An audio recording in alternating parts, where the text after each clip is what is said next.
Well met, my liege. Welcome to How to Rule a Kingdom 101, lesson number 3. Today we go over the final phase, the move phase, and learn about moving your units around the map. Although movement is very simple and often the fastest phase, it is critical to command your people to move where they are needed most. If you missed the Harvest and Advanced Phase walkthroughs, or fell asleep during them, my liege, you may wish to start there instead. Welcome to Swords and Stones, the ultimate fantasy kingdom-building wargame.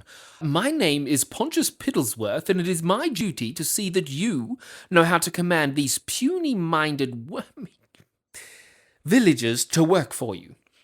It is your duty, my liege, to use this information to make critical kingly or queenly decisions in building us a mighty kingdom.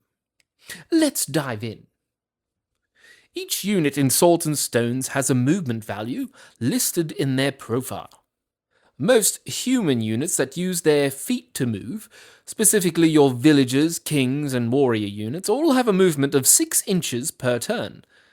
To move, you must pivot your unit to face the way they are going, move them up the required number of inches, obviously no more than their maximum movement, and that's all there is. You can stop and turn the unit, pivot, and move forward again at any time. It's quite simple. Any impassable terrain, such as mountains, cliffs, and water sources, defensive buildings and enemy buildings, may not be moved over and must be moved around. Friendly non-defensive buildings may be moved over, however costs half the unit's move to do so. Friendly units may be moved over freely, assuming you have room on the other side. Farms and bridges are an exception to the rules, and are moved over as if they were not there, as if they were open ground, regardless of who owns them. Refer to the trench lesson if moving over or through trenches, or the siege warfare video if trying to move over a wall, a defensive building.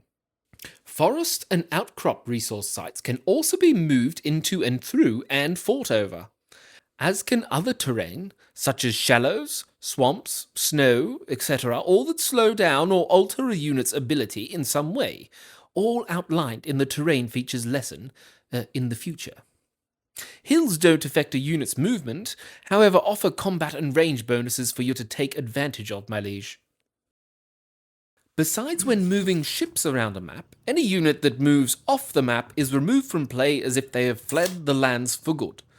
When you're about to lose a game, some players may opt to flee off the table with their king, instead of being killed or surrendering.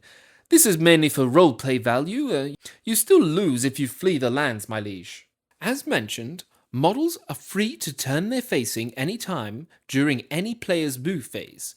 However, if an enemy unit is ever in contact with them, the unit must pivot to face their first and or only attacker. Your unit will always pivot to face their attacker unless being attacked from another unit. As these two units are locked in melee combat, neither may pivot again. This is the foundation for how hammer and anvil tactics work, and how flank and rear charges work. Grimnar will go over this in the next lesson when he explains combat maneuvers and non-normal moves. Okay, so that is the main part of the movement phase done. I'll perhaps remind you, my liege, that all players play this phase, as well as the Harvest and Advance phase, simultaneously at the same time. Well, at least in times of peace. Right now, my job has been done. I'll hand you over to Grimnar for the next lesson.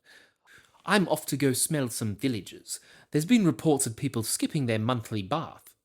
Onward, my liege!